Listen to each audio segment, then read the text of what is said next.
Hello and welcome to Glorious Miniatures on this Sunday, the 19th of February 2023. We got another Sunday preview, and before we get into it, folks, if you've not already, do consider subscribing. We are progressing on moving this channel onwards and upwards, and every little helps, as that amazing advert always says.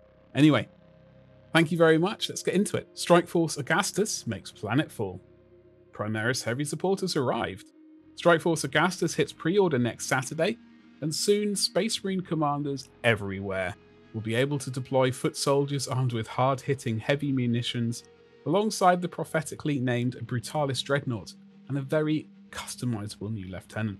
These Adeptus Astartes are joined by two boarding patrols designed for use in boarding action games of Warhammer 40,000, though you can also use them to bolster your regular armies. So let's have a scroll down. Strike Force Agastus. This force of 17 miniatures hits the battlefield with a relentless rain of punishing heavy fire. Accompanied by 5 heavy intercessors, there are 12 totally new models in Strike Force Agastus, an incredibly versatile Primaris lieutenant, the close combat focused Brutalis dreadnought, and 10 Desolation Marines who can reap a heavy toll of infantry or your hard targets. Strike Force Agastus also contains a 16-page rulebook with all the new data sheets and 2 sets of Ultramarines infantry transfer sheets, each with 279 separate decals. Obviously, Ultramarines were chosen because they are the best. These are the facts of the case, and they are undisputed. And that is all there is to say about that. So let's have a look at the actual miniatures. We've already looked at them before, but we can have a look at them again. The Brutalis Dreadnought is a powerful melee cousin of the Redemptor that can rip vehicles apart with shredding talons or lay into foes with a pair of fists fitted with twin bolt rifles. The Desolation Squad can meanwhile arm themselves either with super frag missiles for blasting infantry or super crack missiles for busting tanks, with indirect fire Castellan launchers on their side. The Lieutenant is one of the most versatile character kits to date, with a choice of cosmetic parts and plenty of war gear. He can tote a plasma pistol, heavy bolt pistol, or a bolt rifle with one of 3 configurations, all while swinging a powerful fist or a power sword, or just pointing very emphatically. That is definitely the choice. I will be about definitely the pointing hand is the way to go. So let's bring up these images.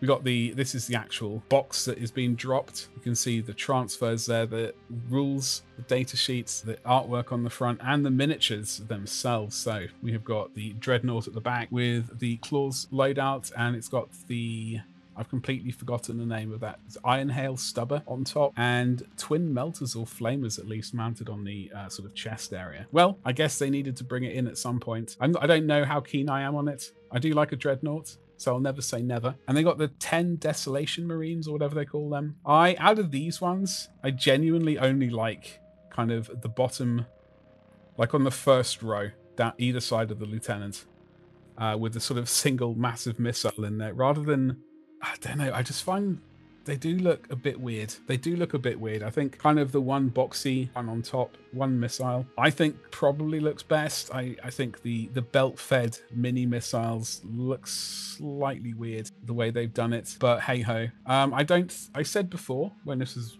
dropped at LVO, I said before I thought I might end up getting it. I've had a further ponder of it. If it had 5 Desolation Marines in, or whatever, Desolators, I would have probably gotten it, but it's not really doing much for me, weirdly. There's something off about it. No doubt there'll be printable things that people can print out to make them look slightly more, slightly better. However, from this kit, obviously Lieutenant is the shining light of this entire box set that's been dropped. It's not shining enough for me to get now, so I'll hold off, wait until it's released separately. However, this Saturday, that's when it's all coming out. Scroll down. We've got Boarding Patrol, Chaos Space Marines. The Warmaster himself leads a squad of 10 legionaries, complete with a kill team upgrade sprue that adds numerous options for boarding action mayhem, like the Sorceress Balefire Toe and Butchering Heavy Chain Axe, with 20 fanatical Chaos Cultists tagging along to flood the corridors as meat shields. Now, if I didn't already own Abaddon, I would definitely consider getting this. I like the idea of the 20 meat shields and the legionaries.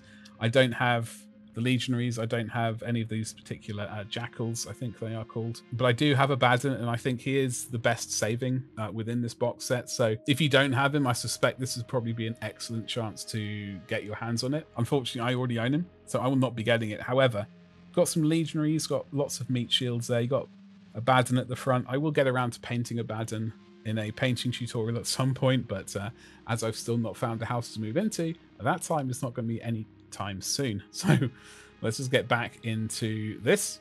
Scroll down. Boarding patrol tyrannids. The tyrannids aren't terribly bothered by the exact state of the galactic geopolitics at present. They just like a ready supply of tasty biomass and a space hulk to ride around in. Their boarding patrol contains 6 adaptable Tyranid warriors to split into squads of 3, 8 fast-moving gene stealers, and a fearsome broodlord to direct them all. My first interaction with Tyranids would have been in Space Hulk back in whenever it was, 89, 90, whatever, at school. I absolutely loved it, and that's directly what got me into 40k at that point. However, saying that, these gene stealer models are not exactly spry. They are kind of old. It would be a lovely thing to see that range updated. I do get tempted, but only really by some of the large monsters. I'm a bit picky when it comes to these, so personally, it's not for me. But building up more of your Tyranid force, I'd imagine this is a good way to go about it. Gene Stealers always wanted. I don't know how many Broodlords you can run in an army, so I guess there's only a certain amount of these box sets you can really get. However, good that it's coming out, right? Scroll down. And then on Warhammer Plus this week, Force Agastus is put through its paces in battleforce against orcs, menacing the planet of Colomar. It'll be the first time you'll be able to see the new Brutalis dreadnought and Desolation Marines in combat, so you won't want to miss it. Well, you might want to. Could be checking out my blog over at gloriousminiatures.com and reading the few articles that I've written within that. Do check it out. Do consider subscribing to the newsletter. It won't be spammed. It'll be like a once a month email at the end with a roundup of all my blog posts. So if you want to get into that and potentially follow along as I build up my Imperial Fist Horus Heresy army, that would be an excellent way for you to do it. I'll put a link below. Also, while you're looking below, do make sure you've hit that subscribe button, made a comment, hit the bell for notifications. I don't know, do all the YouTube stuff that the YouTubers tell you to do. That includes me, apparently. Anyway, so I hope you've all had a great weekend, folks. I will see you in the next video. Thank you so much for your continued support. Thank you and goodbye.